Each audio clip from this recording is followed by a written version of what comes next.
Yo, what's the deal, y'all? Rich Trapper tapping in, TNN Trap News Network, back in this thing, like cook, cracking this thing. Make sure you like, comment, subscribe for more of this good content that we got going on here at TNN Trap News Network. Good news you can use, good knowledge you can't get nobody's college. You feel me? Tap in, like, comment, subscribe, Good news you can use, good knowledge you can't get in college. Tap in with the tap in. You feel me? Hit that like, hit that comment, hit that good subscribe button, notification bell here. All stay tapped in for the latest and the greatest, everything we got going on here at TNN Trap News Network. We are RRR, looking for correspondence for Trap News Network, man. Get into this. If you ain't got into that, get into that. If you ain't got into this, TRAP, NEWS, NETWORX. If you would like to be a Trap News Network correspondent, be a part of this potentially paid programming, make sure you hit us up, man. Give us some good news we can use. Give us some good knowledge we can't get in nobody's college. Tap in with that tap in. If you ain't tapped in with that tap in, and hit the petition in the description. Hit the petition in the description to support the deport, man. We trying to get pathetic fatso out of these greater United States, man. So get into that if you ain't got into that. For those of y'all who don't know, a bunch of men have escaped from a New Orleans jail. They snuck out through behind a toilet. They dug their way out. And one of the men who escaped is Derrick Groves, the most dangerous inmate from the Whoop-de Bam of the Whoop-de Bam. And they said that this man got more bodies on him than the cemetery. So with that being said, man, big shout out to 504 Street Stories and Politics. Let's get into this content without no further ado. Now look, I see these guys broke out of jail, and now I think 3 of them got caught. See, don't go running around here thinking y'all dog the bounty hunter. You heard me? And trying to run up on one of them dudes. You understand? Or up your gun on one of them. Later on, citizen's arrest. And the dude run straight at your ass with an eye full of kill. In the making, a man accused of killing. I'm sorry, I had to get that off. What you don't want to do is be trying to apprehend people who are on the run from escaping penitentiaries. Keep in mind that they did something to get there. Keep in mind that they did, in fact, do something to get there. So like my man said, please do not think that you are, quote, dog the bounty hunter. And, yeah, man, don't get into that. Killing 4 people, 2 on Mardi Gras Day back in 2018. All I could think of is getting her over here in safety. You know, this is ridiculous. People are supposed to have a good time, not going and killing each other. Derrick Groves is a heinous criminal who ran terror down in the lower 9th Ward for well over a decade. What are you thinking of? Do you think about the children and expected mothers with babies that you could have killed? Why are you doing this to these people, to us? We never asked for it. You know, get help, whatever's going on. If you laughed, you ain't SHIT, because I'm trying my best not to laugh, especially when she said thinking of children. If you laughed, you are not SHIT. If you laughed, put I ain't SHIT in the comments. Boy, that was a cough. That was not me letting out a, whoa, man. Because it's not a funny situation at all. It's not a funny situation at all. But the way she's describing it is... What about the children? Whenever somebody says, what about the children? It's fun. It's because... My bad. Handle. I'm immature. That's me. That's me. I'm going to do better. It a different way. Don't kill each other. Groves pled guilty to 2. Because that's real. Killing is some wag-ish. It was just the way she said, what about the children? The what about the children was crazy. Okay. Certain things should not be allowed to say. Certain things should not be allowed to be said in serious moments. If you want that moment to be taken serious, man, certain moments should not be allowed. Certain things should not be allowed to say. Certain things should not be allowed to be said. You feel me? Counts of manslaughter and 2 counts of second-degree murder.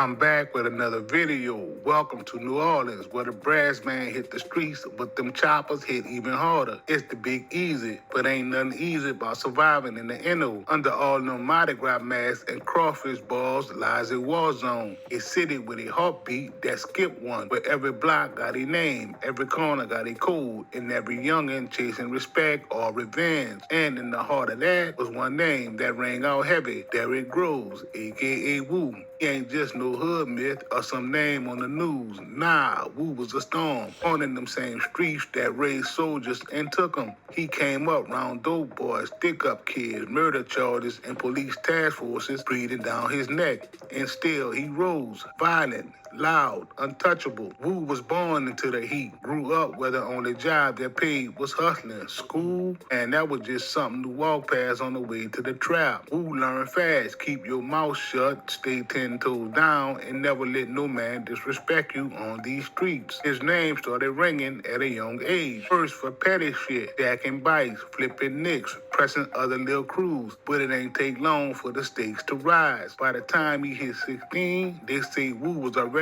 carrying his stick and moving past like a grown man. He wasn't just in the streets, he was the streets. And the feds, they was watching, cause they knew Woo wasn't no average corner boy. He was organized, dangerous, connected, and worst of all, he ain't fear nothing. 2016, a body dropped, then another. People ain't really talk, but the whispers all said the same thing. That was that boy Woo. Detectives started stacking cases. Homicide units looking for links. But in the hood, he ain't need no paperwork. Everybody knew Woo was moving militant. By the time the calendar flipped to 2018, it was already too late. Woo's name was cemented in the streets and his hands was tied to blood, allegedly. Multiple murders, firearms, drug runs, and that Mardi Gras shooting, that one made national headlines. Hi, I'm Jeff. Now, it sounds like this man was out here on a mission. Anything that owed him money, anything that ever looked at him funny, anybody who ever played flu flammery, skullduggery, or larcenies, it seemed like that man was coming for everything he was owed and a change. Goodness gracious, Woo. That nigga Woo was not playing. Can you woo, woo, woo? That nigga was catching a body out there. Goodness gracious. And again, it's just like now he's on the run. He's escaped from his jail. Don't approach this man. Why would you approach this man? What about this man makes you feel like, hey, let me go this way. Hey, let me take care of this. Hey, let me go above all. I don't have nothing else to do with my day. Let me go ahead and just say, you know what? I'm going to go ahead and just track down this guy who has multiple bodies raining out in the Ninth Ward and in the middle of Mardi Gras. Will drop you. What makes you feel like as a regular day-to-day civilian, you're equipped and have the skills and technology or the steady hand to pursue this guy? Leave that man alone and let the police do their job. As a matter of fact, don't even let the police do their job. You mind your business entirely, because you letting the police do your job, you letting the police do their job can be implied that you help the police do their job. So just stay out this man's way, because he gonna put some bodies on something. You feel me? Jessica Cartalia. Police in New Orleans are investigating several shootings that happened during the city's Mardi Gras celebrations. The first two shootings happened in the afternoon when fights broke out near the traditional parade route. Two more shootings were reported over the course of the day across the city. 3 people in total were killed. 5 more were injured. But we gonna get to that, cause see, Woo's story, it ain't just about one shooting. It's about how a kid from the trenches went from pushing grams to pushing bodies in the dirt, and how the feds finally caught up, but only after the damage was already done. 2017, the feds started moving quiet, but heavy. See, Woo wasn't just on NOPD's radar no more. Nah, now it was the DEA, ATF, and even Homeland Security. Yeah, it was like that, because they knew he wasn't just out here hustling. He was allegedly moving work across lines that ran up and down the Gulf. They got eyes on trap spots, wires on phones. They flipping Woo's little homies one by one, trying to find a crack in the armor. But Woo, he was playing chess, kept his circle tight, spoke in codes, changed phones like outfit. To them alphabet boys, he was a ghost. But ghosts leave trails, and Woo's trail was bodies, burners, and work. 2018, first official Fed hits come down. Federal agents indict Woo on firearm charges. They say he got caught possessing multiple guns while already being a convicted felon, including a 45 with the serial filed off, a Draco pistol, and an extended Glock with a switch. But here's the twist. Them guns guns, they tied to unsolved murders. So while the charges on paper said firearm possession, behind the scenes, they were stacking the puzzle. The feds ain't moving unless they got motive. And with Wu, every weapon came with whispers, retaliation hits, ambushes, turf walls, all of it allegedly though. But the streets ain't need no indictment to know what time it was. Wu was out here, but not free. Indictments were dropping like mixtapes. Wu just moved slicker. Later that same year, boom, new charges. This time, no cop. Hey, and I'm not saying that he was the smartest, but man, if this nigga ain't smarter than a lot of niggas we've been seeing in our YouTube space. He's switching the phone up. He ain't talking to nobody. He keeping his circle small. He moving around. He ain't posting nothing. He's not posting anything. He's not posting anything. He's not posting anything. He's not posting anything. He's not selling his crimes out here on Instagram. That's not what he's doing. He's not celebrating or posting his crimes on Instagram. He's not loud with it. He's not all over the place with it. He's not trying to go viral. It's a very quiet situation. Narcotics trafficking. They say Wu was pushing more than just local weight. We talking multi-state operations heavy on pills, lean, coke, and weed. Federal paperwork called it a coordinated distribution network with ties to violent crews stretching from New Orleans to Atlanta and all the way to Houston. Phones got tapped, trap houses got raided, GPS trackers got slapped on calls. They building a case with layers stacking. Every text, every dollar, every burner phone Wu ever touched. Still nothing stuck heavy yet. Wu was moving smart, only dealt direct, never hand to hand, always behind layers of fall guys. But fall guys talk, and eventually so did the walls around him. Then came the one that made Wu infamous, the 2018 Mardi Gras mass shooting, February the 13th. Streets was packed, floats rolling, brass bands playing, tourists everywhere. Then out of nowhere, gunfire erupt. Multiple shooters, over 20 rounds fired. Chaos, blood on the pavement, right there in the aftermath. Now at 8:12 last night, a group of people were in a car on Andrew Street in the lower 9th Ward when another group started firing shots. One victim there died on the scene and another died at the hospital. 3 other people from that shooting are recovering in the hospital here this morning. Now again, 2 of these 3 shootings did take place near the parade route, and those on the parade route, the witnesses say that all of this violence has to stop. Feds ain't officially confirming at first, but inside them sealed affidavits, they believe Wu orchestrated the whole thing, allegedly over a turf beef behind something personal. Wrong look, wrong time, wrong block. And then when the city... Nigga in the middle of Mardi Gras, bro, jumped out, got cracking, and tagged his man. In the middle of Mardi Gras, bro got cracking and tagged his man. And it probably would have got away with it had he not done it in front of all them tourists, because now that the tourists is watching and all that, it's going to force the police hand and all that, wooty bam, wooty bam. But if he would have kept moving how he kept moving, he would have caught that nigga a different day at a different spot, he'd probably still be on the streets. The only reason they got him locked down is because when something happens like that in front of all them white folks, you know, they got to make a scene. You know what I'm saying? It's messing up the city, messing up the city's tourist money and all that kind of stuff. Mardi Gras brings in billions of dollars, I'm sure, to New Orleans and to Louisiana, stimulates that income, stimulates that,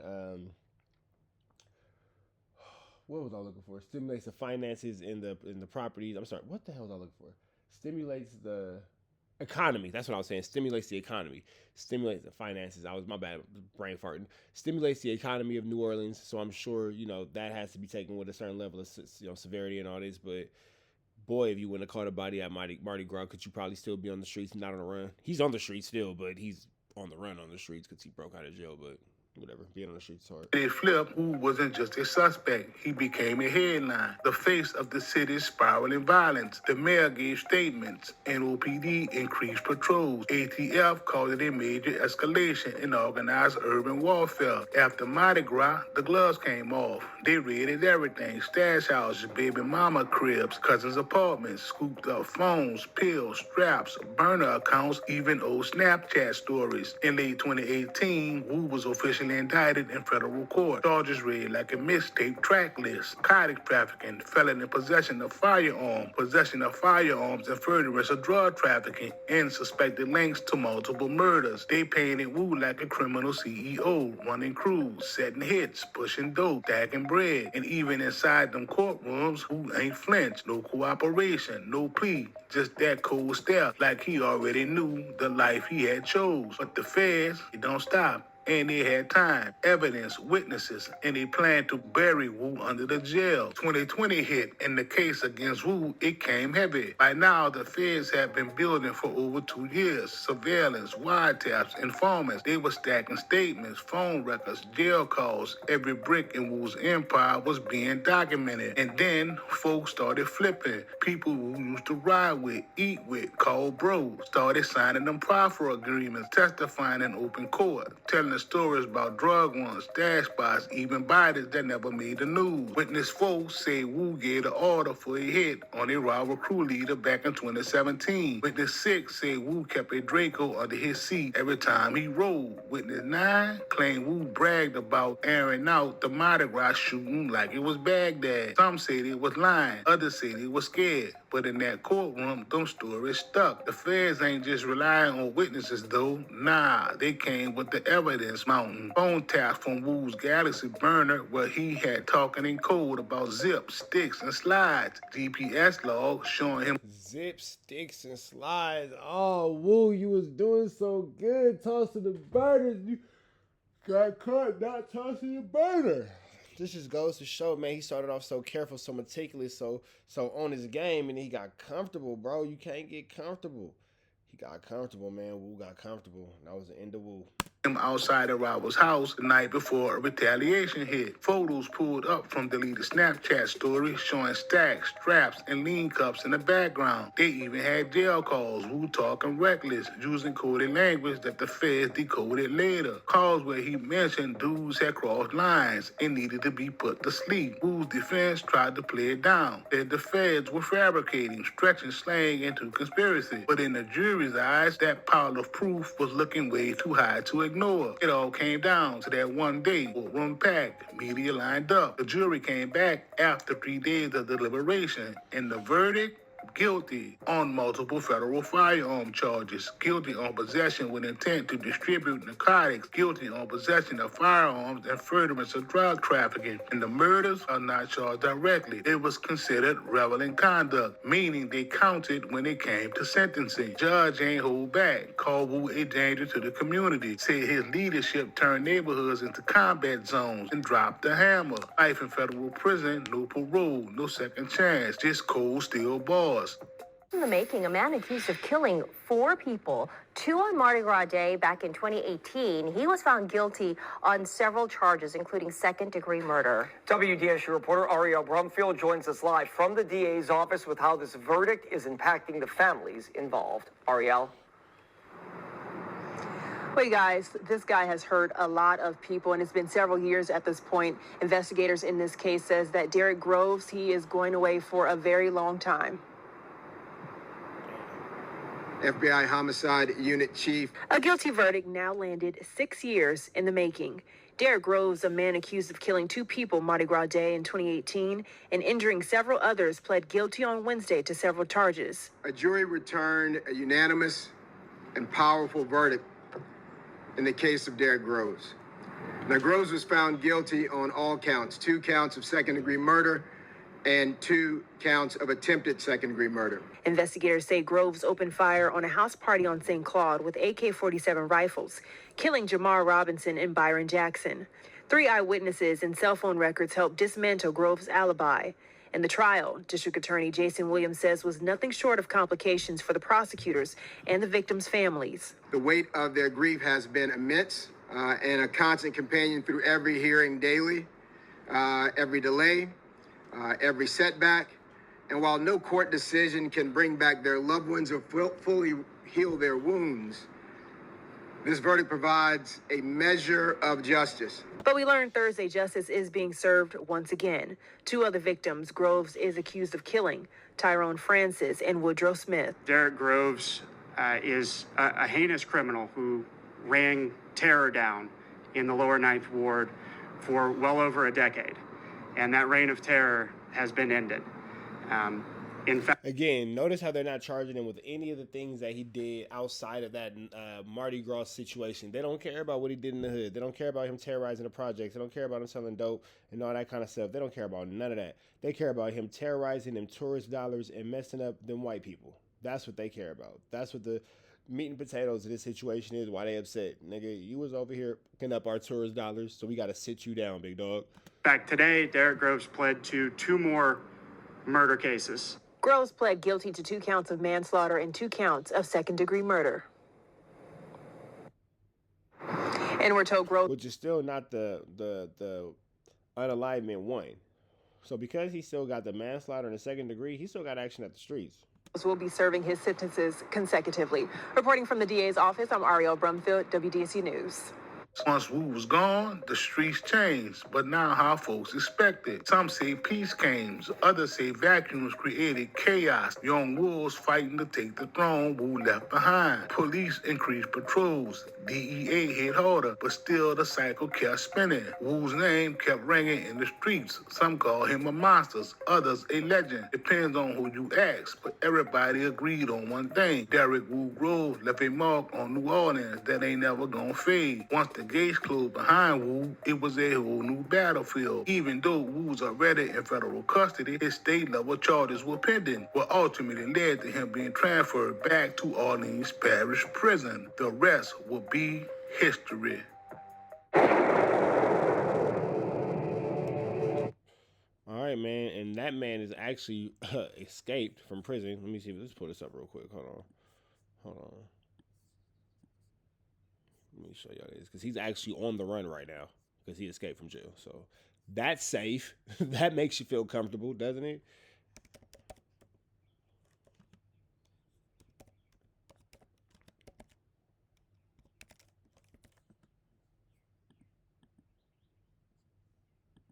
Right.